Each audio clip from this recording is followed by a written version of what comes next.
Muito bem. O texto que nós vamos meditar, ter como base, é Provérbios 3, de 1 a 10. Quarta-feira passada, o pastor Adalberico nos falou a respeito do temor do Senhor, que é o princípio da sabedoria. O temor do Senhor prolonga a vida. O temor do Senhor traz bom senso, instruções. E hoje nós vamos trabalhar um pouquinho a respeito da por que eu e você podemos confiar plenamente em Deus. É um sentimento, é uma postura de vida, é uma atitude que precisa ser desenvolvida, é um anseio, é um alvo, uma meta que precisa ser alcançada. Então nós vamos pensar um pouco a respeito disso, e o nosso desejo é que ao final deste culto você saia aqui mais crente do que você entrou, mais confiante em Deus do que você entrou nessa noite. E assim nós vamos estar adorando e servindo ao Deus eterno, plenamente confiante nele. Provérbios 3, de 1 a 10, nós vamos ler assim: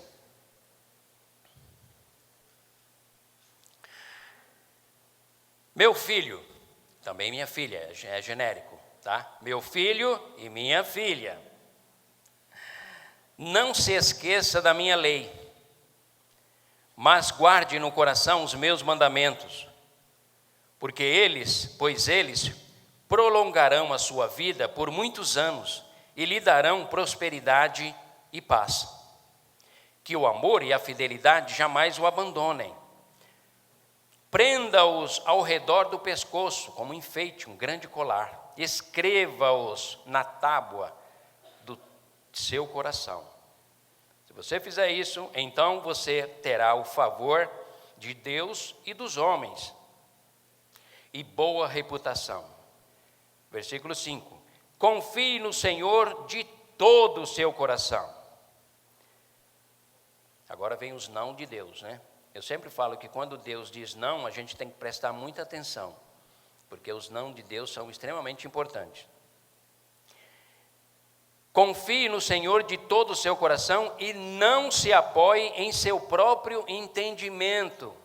Por mais inteligente, por mais lúcido que você seja, reconheça o Senhor em todos os seus caminhos, e Ele, o Senhor, endireitará as suas veredas. Mais um não. Não seja sábio aos seus próprios olhos.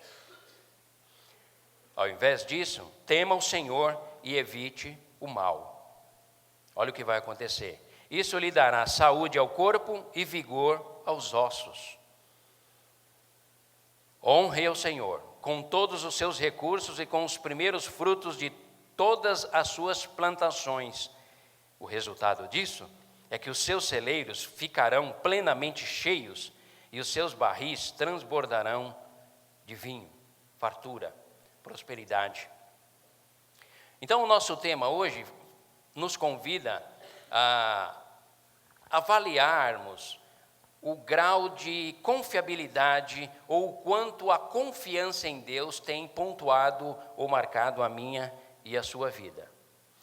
É interessante os 3 livros de Salomão: Provérbios, Eclesiastes e Cânticos dos Cânticos. Dizem os historiadores, os pesquisadores, que o Cântico dos Cânticos é o livro escrito na época da juventude, no apogeu da paixão, a sulamita, um homem apaixonado, vivendo a exuberância do amor. Na juventude dele, ele escreveu este livro. Provérbios, dizem os estudiosos, que já foi na fase adulta, quando você começa a considerar melhor as coisas e lutar para compreender os fundamentos mais sólidos da vida, os valores que devem pontuar a sua vida, a sua existência, o que você deve procurar, o que você deve evitar. Então nós temos em Provérbios uma série de instruções, não apenas sobre confiança em Deus, mas até mesmo retira o teu pé da casa do teu próximo, para que ele não se canse de você. Não sejas fiador de alguém o qual você não possa honrar tal compromisso, porque senão você ficará exposto a vergonha. Não viva de maneira preguiçosa, mas eu vou apontar um exemplo para você. Olha para a formiga, que labuta no inverno, labuta no verão para ter no inverno. Então, são considerações já de uma pessoa adulta, com a capacidade racional, não mais movido pela paixão, não mais movido pelo sentimento, mas uma capacidade intelectual de considerar várias coisas e tomar os devidos rumos para alcançar uma vida sábia. Então, os estudiosos atribuem a essa fase adulta. Aí vem Eclesiastes, é o geração, aquela meditação onde já no final da vida tudo é vaidade, isso tudo é vazio, não vai te levar a nada, isso tudo é correr atrás do vento, há um certo sabor de decepção, um sabor de que não valeu a pena. Então essas 3 fases de Salomão nós encontramos nesses 3 livros, segundo os pesquisadores que estudaram ou estudam esses livros. Mas o que importa para nós é que a confiança em Deus precisa ser desenvolvida. Nós não adquirimos uma confiança plena da noite para o dia. E a confiança está tão vinculado ao aspecto relacional que nós temos com Deus, que no Day Camp, só para vocês entenderem, foi uma família e tinha 2 menininhas. E eu estava numa altura mais ou menos como essa, e eu estava lá embaixo. E as 2 menininhas aqui em cima, lá no barranco. E eu as chamei para que elas se jogassem daqui até lá e eu seguraria, como a gente faz com os nossos filhos. E elas relutaram tremendamente. E o pai ficou meio envergonhado e falou, vai, é o pastor que vai segurar, o pastor é de confiança. Mas o fato é que aquela menininha relutou, a menininha até que se lançou, quando eu encostei bem pertinho. Mas por que ela não correu para os meus braços? Se fosse o pai dela, sem dúvida alguma, ela correria para os braços. Por quê? Porque é alguém que ela conhece, é alguém com quem ela se relaciona, é alguém que cuida dela, é alguém que a ama, é alguém que zelou por ela durante toda a sua vida, ela conhece o seu cheiro, ela conhece a sua característica, então ela pularia naturalmente como os meus fizeram, agora não mais, né? Estão todos com 40 anos, 39, já todos casados, agora não mais, não posso pedir para o meu filho se joga para mim que ele tem 100 quilos, né? aí é complicado, mas fato é, queridos, que a confiança está estritamente ligado a relacionamento. E relacionamento produz credibilidade, produz confiança, produz essa capacidade de interação. O que eu estou querendo dizer para os irmãos é que o grau de confiança que eu e você temos em Deus não está vinculado ao que conhecemos no sentido teórico, no sentido informativo. Não está vinculado apenas a textos bíblicos que nós decoramos. O Senhor é o meu pastor e nada me faltará, deitar-me fazem ver. Você pode repetir inúmeras vezes, mas se não houver uma afinidade, se não houver um relacionamento mais próximo e mais íntimo com Deus, dificilmente você confiará nele plenamente. E é muito interessante isso, porque Deus sempre fez questão de abrir possibilidades relacionais conosco, com os homens. Não que ele tenha necessidade de se mostrar e evidenciar-se como Deus soberano, mas por conta da fragilidade nossa e a necessidade nossa de termos referenciais. Sem Deus, ou sem a pessoa divina nas nossas vidas, eu e você nos encontramos sem referenciais. O que isso significa? Crise existencial, fragilidade emocional, insegurança em meio às lutas, incerteza em relação ao futuro. E tudo isso vai produzir felicidade ou infelicidade? Claro, infelicidade, instabilidade. Aí Deus vem na nossa direção para nos apontar o seguinte, olha, Não confie no teu entendimento, busque-me de todo o teu coração, porque buscar-me-eis e me achareis, quando vocês me buscarem de todo o coração. E eu, o Senhor, me deixarei encontrar por vocês. Eu não quero, Deus é muito claro em toda a Escritura, eu não quero ser um elemento de adoração, uma referência apenas de adoração, de culto, de liturgia. Não, eu quero me relacionar com vocês, como filhos e filhas, como criação máxima minha, e para que vocês glorifiquem o meu nome. Então, confiança em Deus. Se a tua confiança em Deus está abalada, provavelmente Deus ainda está distante na sua mente, na concepção da sua mente ou do seu coração. Essa era uma ideia medieval, a qual colocava Deus numa transcendência tão elevada que era inacessível. Então criou-se os estágios do sacerdote, do sumo sacerdote, das penitências, daquele que representava o povo diante do altar, dos sacrifícios e das oferendas.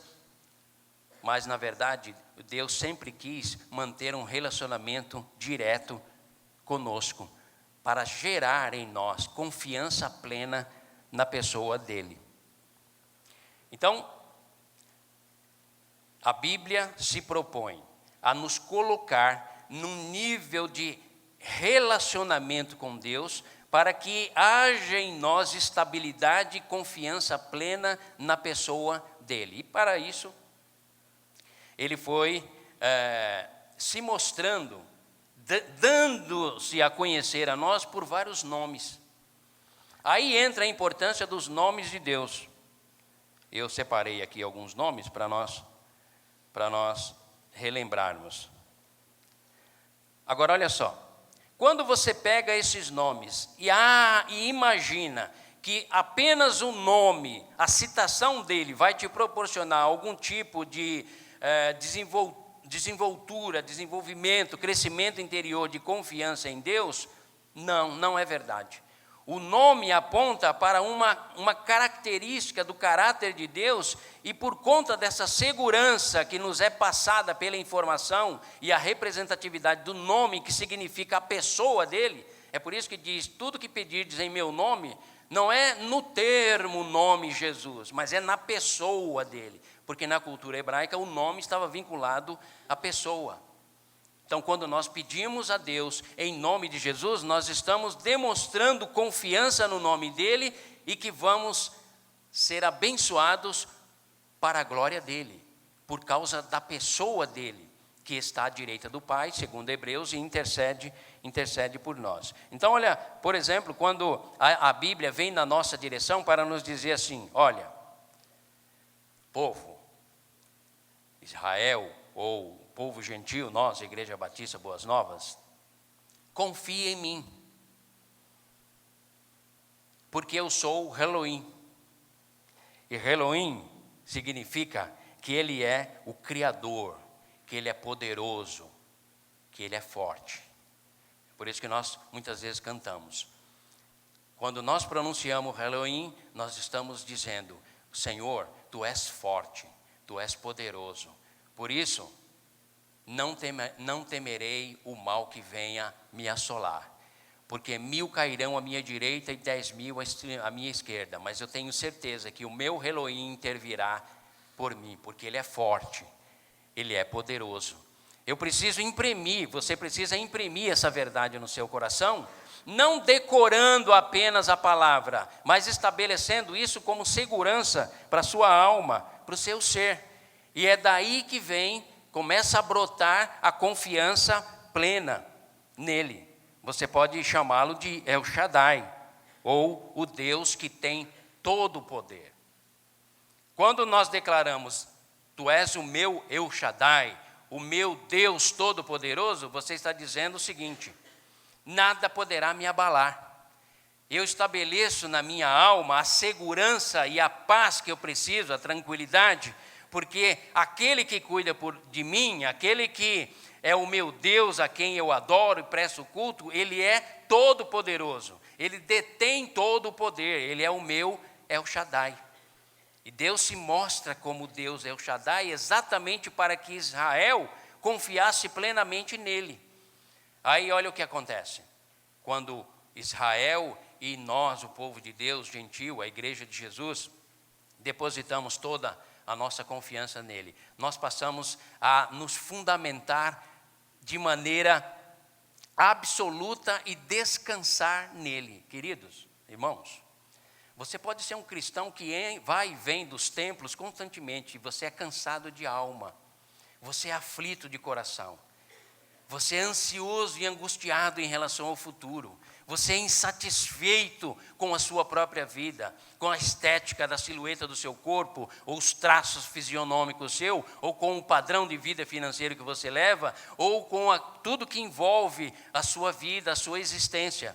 Não que não devamos ter ambições de crescimento, mas o fato é que nenhum poder, nenhuma referência deve suplantar o El Shaddai, o Deus Todo-Poderoso. Nada deve nos abalar, nada deveria nos abalar. Mas, no entanto, nós, geração do século 21, somos considerados, apesar de todo o volume de informações, de acesso que nós temos a informações, uma das gerações mais frágeis que existem. E eu gosto sempre de repetir essa história. Lá no passado, acendia-se uma fornalha com grau suficiente para derreter, incinerar um corpo humano. E havia moços que diziam: rei, Deus pode nos livrar dessa fogueira, mas se Ele não nos livrar, eu quero deixar bem claro que Ele é todo poderoso.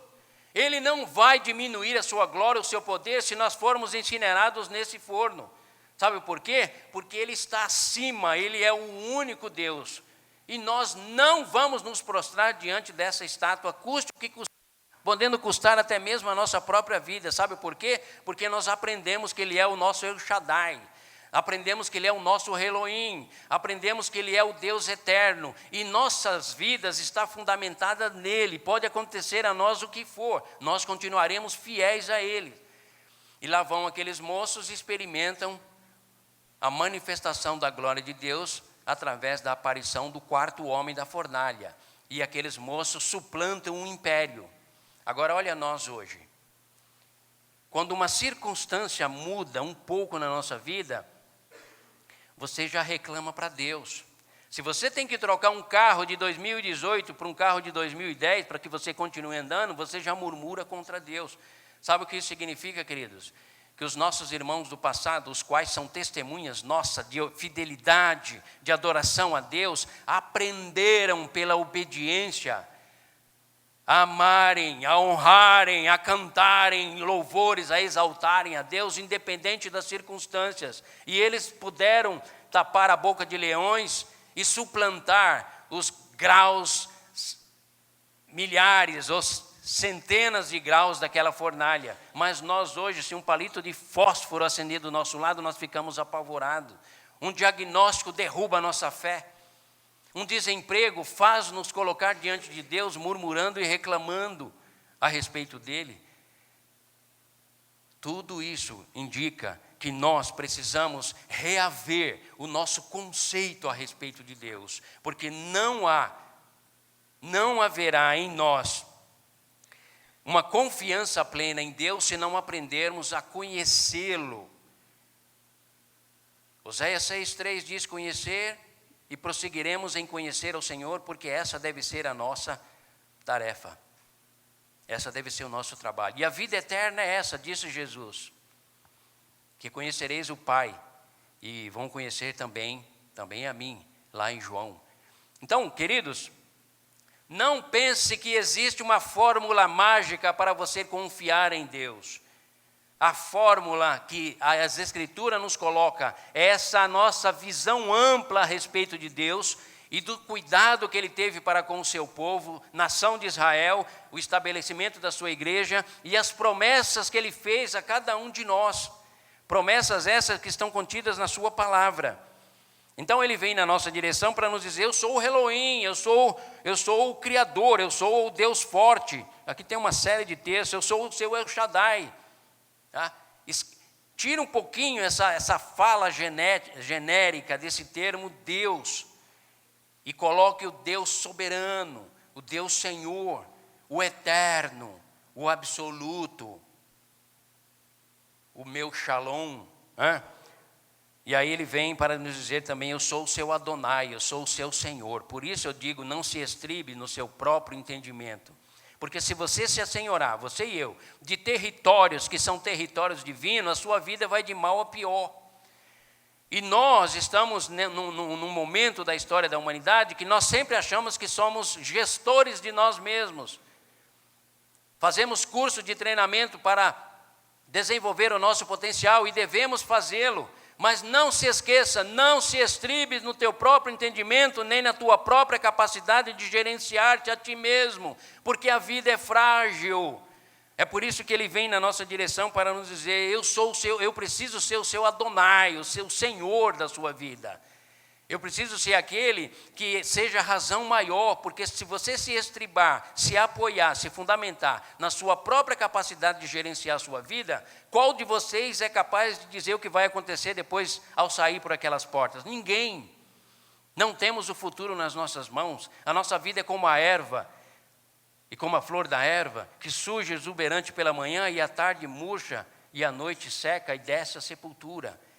Por isso, pela fragilidade da nossa vida, Deus vem na nossa direção para nos dizer: não confie em você mesmo, embora você deva desenvolver o máximo do seu potencial intelectual, criativo, profissional, espiritual, mas não se apoie em você mesmo, estabeleça-se na minha pessoa, porque eu sou Deus, Senhor, Adonai, sou aquele que vou à frente de você. Eu nunca me esqueço, amados, que eu tive uma época muito boa no trabalho. Eu trabalhava por conta, tinha uma pequena empresa, e houve um momento em que lá em casa todo mundo tinha o seu carro. Estava de vento em popa trabalhando lá para o Pão de Açúcar. Foi a época em que eu comprei a minha casa. Deus nos abençoou, sobrou um dinheirinho, compramos a nossa casa. Então nós estávamos de vento em popa, visitando clientes e trabalhando muito. E eu tinha a minha caminhonete que eu saía e andava, Ranger, de boa, irmão, de boa. Enquanto os filhos iam visitar os clientes, eu ia lá para o rancho, passeava um pouquinho e tal, e estava tudo ótimo. Num dado momento, queridos, meu coração foi traído por um profundo sentimento de tristeza inexplicável, onde eu caminhando pelas ruas com aquela caminhonete, e o meu coração estava abatido. E eu comecei a me lembrar do salmista: por que estás abatido, ó minha alma, dentro de mim? Por que te perturbas tanto? Espera em Deus. E eu comecei durante quase 20 dias me perguntando para mim mesmo: qual a causa, qual a origem disso, por que esse desconforto, por que essa apatia, essa tristeza? Eu olho, está tudo certinho. Ainda bem que não durou muito, queridos, durou no máximo uns 30 dias, mas foram 30 dias angustiantes, que eu não via a hora daquilo passar. Eu falava: Senhor Deus, eu estou no deserto, por que eu estou no deserto quando eu tenho tudo para estar no oásis, no Éden? Aí questionando a minha alma e perguntando para Deus: Senhor, me ajude a compreender isso. Num dado momento o Espírito de Deus sussurra no meu coração: filho, eu quero que você compreendas que eu sou insubstituível. A tua vida, a tua alegria, o teu prazer, a realização da tua alma, o conforto do teu ser deve estar em mim. Eu preciso sempre lembrar para você: se fundamente na minha pessoa e não no que eu posso proporcionar. Irmãos, quando isso veio à minha mente, sabe como parece que é uma ferida que foi arrancada, e o sol, que aparentemente estava meio nebuloso, sem brilho, embora o sol estivesse brilhando, ele voltou a brilhar, e a minha alma e o meu coração recuperou toda aquela satisfação que eu sempre tive, e foi muito melhor, porque eu aprendi ainda mais que realizações, conquistas, sucesso, progresso, bens materiais, são bons, melhor é o Senhor. Melhor é o Senhor. Porque há em nós, seres humanos, um dispositivo dentro de cada um de nós, que só a fé em Cristo Jesus é capaz de preencher e de satisfazer. Isso significa comodismo, apatia, perda de ambição? Não, queridos. Conquiste o mundo, a gente sempre fala isso para os jovens. Vão estudar, vão trabalhar, vão povoar as outras nações, vão fazer inglês, mandarim, chinês, coreano, as línguas asiáticas, vão fazer comércio internacional, vão conquistar, progredir, mas nunca se esqueçam, Ele é o fundamento, sempre é assim. Não podemos demonizar a prosperidade, a riqueza ou o sucesso. Muito pelo contrário, nós temos inúmeros homens na Bíblia que foram homens prósperos, e até mesmo o nosso Cristo dependeu de investimento financeiro de mulheres nobres, por isso que tinha um ladrão lá chamado Judas. Então não podemos demonizar isso, mas o que precisamos pontuar nas nossas vidas é que a confiança, o estribar, o lugar de apoio, de fundamento, de estabilidade da nossa vida, da nossa existência, é necessário que esteja nele, em Deus, porque Ele é Senhor, Ele é soberano, Ele reina soberano sobre todos aqueles que o têm como Senhor. Ele é também Jeová Jireh.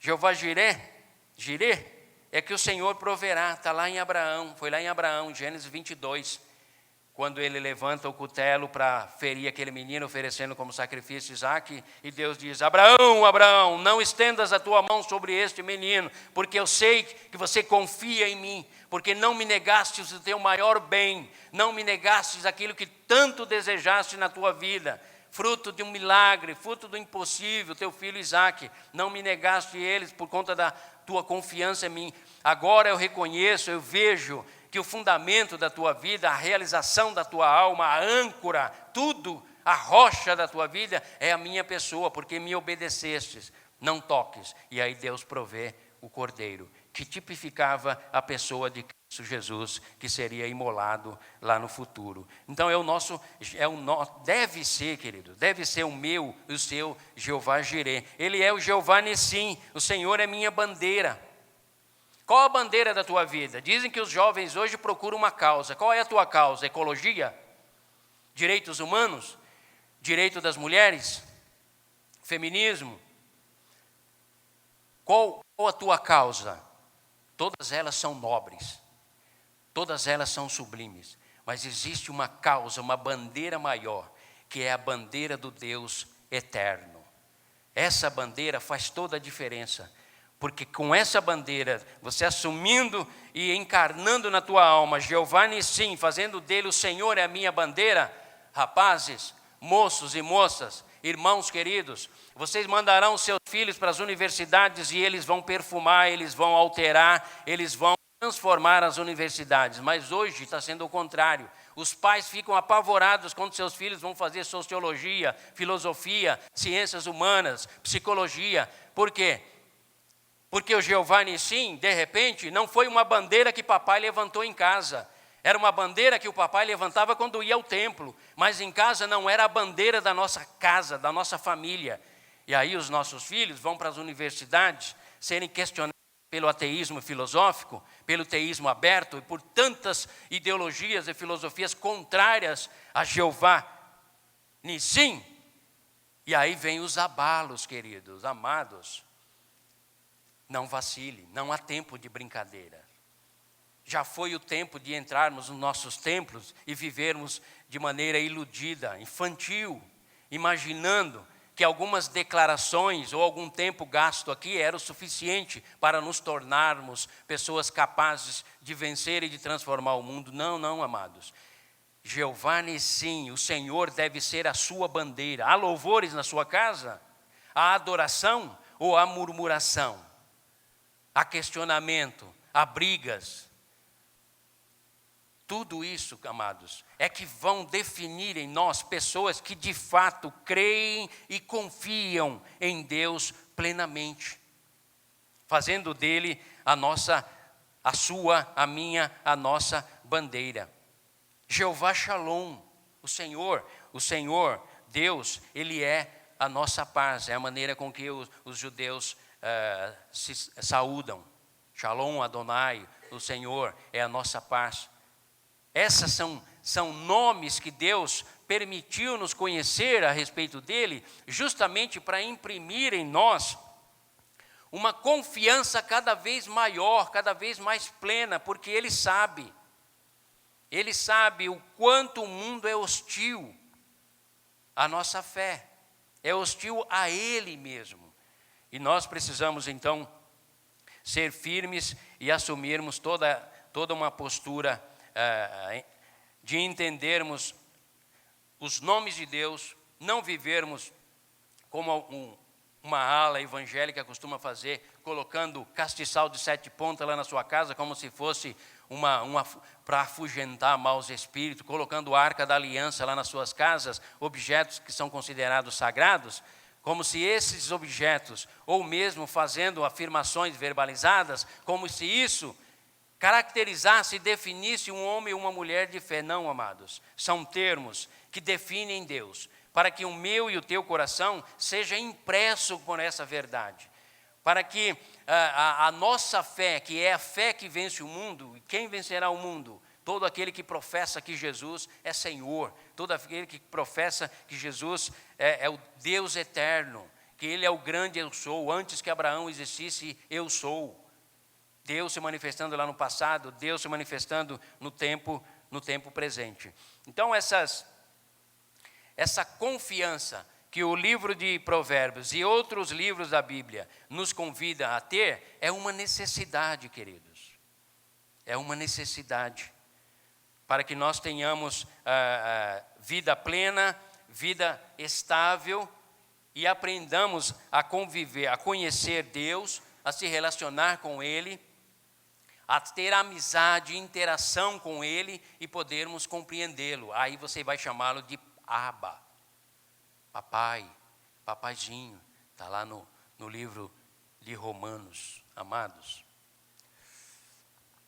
Eu tenho no meu coração, nós convivendo agora no ministério, que hoje mais do que nunca, nós precisamos ser pessoas fortalecidas, pessoas confiantes, pessoas de convicção, pessoas que não apenas lutam para sustentar as suas vidas, a sua fé, mas são capazes de, com a sua fé, a sua fidelidade, a sua confiança plena em Deus, vão transformar o mundo. Agora olha só, sem essas verdades sendo adotadas, a sua vida será sempre fragilizada. Você virá aos cultos, mas como uma forma religiosa e obrigatória, muito mais do que uma expressão genuína e autêntica do seu coração ou da sua vida. Então, o conhecimento de Deus, o entendimento e a compreensão a respeito dos seus nomes e as suas características, essa relação íntima a ponto de lançarmos de um lugar alto aos braços do Pai, ela possa ser alcançada de uma maneira bem tranquila e de uma maneira saudável. Então essas são as bases. Primeiro, conhecer os nomes de Deus, e a segunda base que eu e você precisamos estabelecer nesse crescimento em direção a confiar em Deus, é saber que o seu poder é ilimitado. Não é declarar que Deus tem poder, é pontuar no seu coração que Deus tem um poder totalmente ilimitado. Por isso que Ele é todo-poderoso. Não há nada impossível ao Senhor. E quando nós observamos na Escritura, conhecendo Deus e os seus nomes que definem o seu caráter e a sua pessoa, e passamos a compreender a extensão, a dimensão e o poder ilimitado que Ele tem, aí nós passamos a descansar nas nossas almas. Você e eu podemos pegar o livro do Gênesis, por exemplo, no capítulo 18, do versículo 13 e 14, e você vai ver o momento em que Sara recebeu a notícia que na sua idade avançada ela daria luz a um filho tão desejado. E naquele momento ela riu, porque ela achou isso meio extravagante. Como pode uma idosa, já passou o ciclo de fertilidade junto com o velho, mas o que estava em jogo ali, queridos, era a manifestação do poder ilimitado de Deus. É por isso que o anjo vira para ela e diz: por que riu, Sara? Você está achando engraçado as coisas de Deus? Talvez como muitos de nós, cristãos de hoje, que achamos até interessante as coisas de Deus, mas não para mim, porque eu não tenho capacidade de crer nesse detalhe ou nessa questão. Eu vou com Deus até certo ponto. Quando chegou um determinado ponto, aí eu já começo a duvidar. Aí o anjo diz, por que você riu? E o anjo faz aquela famosa declaração, há porventura alguma coisa impossível ao Eterno? E é claro, a resposta é não. Não há nada impossível. Por quê? Porque Ele é todo poderoso. O seu nome traz consigo essa definição. O seu nome identifica a sua pessoa. Você vai lá para Maria e Isabel, lá em Lucas 1, você vai encontrar uma história bem semelhante. Isabel recebe a notícia que vai gerar João Batista, primo de Jesus. E aí vem a dúvida por conta da velhice de Isabel, e o anjo novamente repete. Parece que Deus precisa estar sempre repetindo para nós, eu sou Deus, descanse em mim. Não se apoie em você mesmo, nem naquilo que você tem, fundamenta-se em mim. E o anjo vem novamente para dizer, existe alguma coisa impossível ao Todo-Poderoso, ao Eterno? É claro que não. Amados, parece que eu estou chovendo no molhado hoje, falando a respeito disso. Porque todos vocês sabem que devem confiar em Deus. A questão não é essa, a questão é, você confia em Deus? O quanto você é assustado com a economia do Brasil, ou com a guerra comercial entre China e Estados Unidos, ou com o dólar a 4 e tanto e que chega a 5 reais, o quanto isso abala a sua vida? Aonde está fundamentada a tua perspectiva de vida e de estabilidade emocional? Nunca, queridos, nunca na história da igreja, os cristãos viveram tão fragilizados emocionalmente a ponto de daqui para lá, a vida está sendo renunciada e negada. Do púlpito ao auditório, muitos estão negando a sua própria vida, renunciando e abandonando o próprio prazer de viver, e alguns chegando ao extremo de atentarem contra suas próprias vidas, aqui e aí. Qual a explicação disso, queridos? Aonde podemos recorrer? Aonde você pode recorrer para encontrar estabilidade para a tua vida como um todo, não apenas na tua espiritualidade? Somente naquele que é o Todo-Poderoso, o Deus Eterno. E isso, amados, não se desenvolve num culto coletivo como esse, se desenvolve na tua individualidade. Sabe por quê?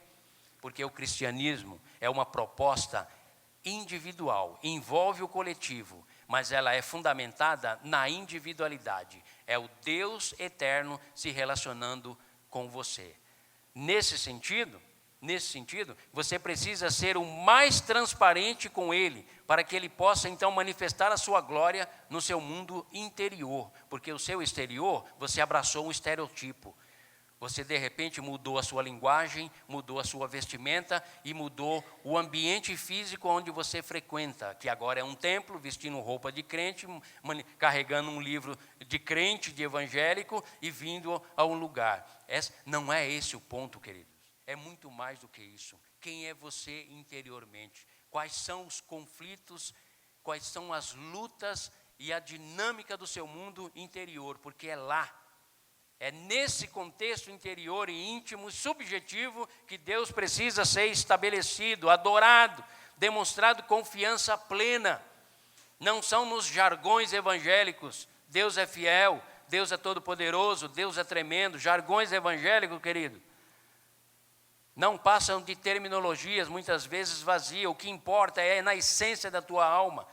O que importa mesmo é a transformação interior, que a tua confiança plena em Deus, no seu nome, na sua identidade e naquilo que a Escritura revela a respeito dele, se torna fato concreto, real na sua e na minha vida. Por isso que nos reunimos aqui para melhor. Nunca para ficarmos e continuarmos as mesmas pessoas, mas para melhor. Então, nessa noite, Deus nos convida a nos aproximarmos dele, a conhecermos a ele, ao buscarmos um conhecimento mais amplo e profundo sobre ele, entendendo os nomes que o caracterizam, mas não apenas entendendo, mas assimilando, entendendo que ele é o Deus da história, da minha, da sua história, da história de Israel e da história de cada um de nós. Ou seja, ele é soberano e Senhor sobre a história de cada um de nós. E o que Ele mais deseja é ver em nós uma confiança plena e total na pessoa dEle. Porque aí nós vamos poder descansar no seu poder, descansar nas suas promessas. Nós gostamos sempre de cantar a respeito disso, né? Descansar em tudo aquilo que Ele representa e fez ao longo da história. Amados, sabe quando eu aprendi a amar mais a Deus? Quando eu passei a estudar melhor a história de Israel, porque Israel é o povo da impossibilidade. Não é uma história secular qualquer, é uma história que registra e mostra para nós o agir pleno de um Deus que se manifestou, disse quem Ele era e agiu, e evidenciou isso na história. Por isso que eles estão lá, afincados, lá na Palestina, por força divina, porque senão há muito eles já teriam sido sucumbidos. Mas sabe o que é interessante? É você ver Deus, por exemplo, em Ezequiel dizendo: olha, povo meu, nação de Israel, eu levantarei a minha mão e moverei o mundo, e farei um milagre, a qual as nações olharão e dirão: uau, como pode isso? Mas fique claro para vocês que eu farei isso para que toda a humanidade temam e confiem no meu nome, porque eu sou Senhor da história de todos. É por isso, vocês não têm sangue azul, nem são melhores do que as demais nações. É por causa do zelo ao meu nome. E aí, em maio de 49, nós temos, 48, 49, nós temos ali o estabelecimento da criação do Estado judaico na Palestina. Depois de longo período de vales de ossos secos e Deus cumprindo literalmente tudo aquilo que Ele disse. Sabe para quê? Porque eles são testemunhas daquilo que Deus é.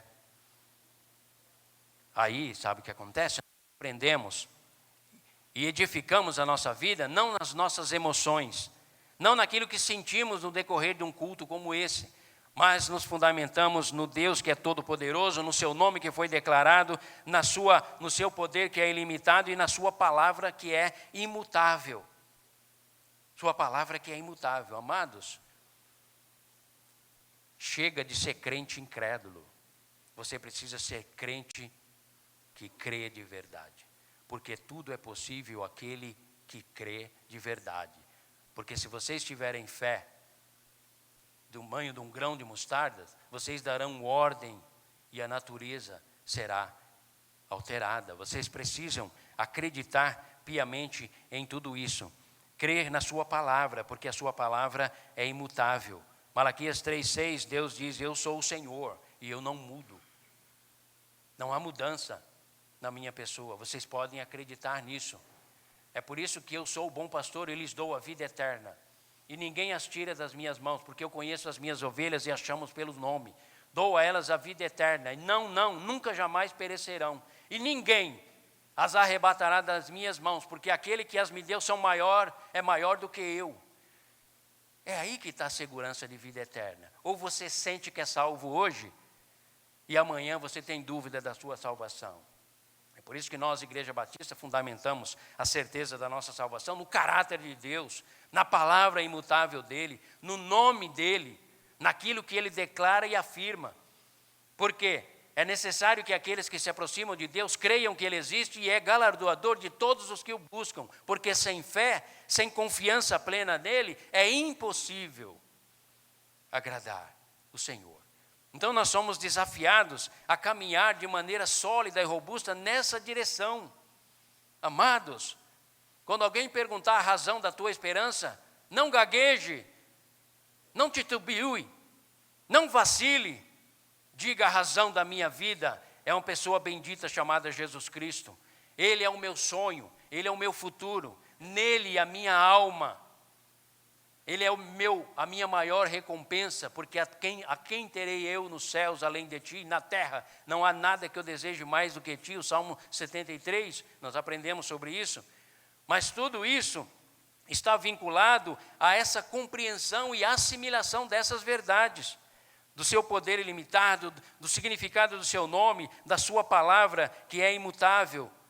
Porque o próprio Cristo diz: meus discípulos, entendam uma coisa, passarão os céus e a terra, mas as minhas declarações, as minhas palavras não hão de passar. Não hão de passar.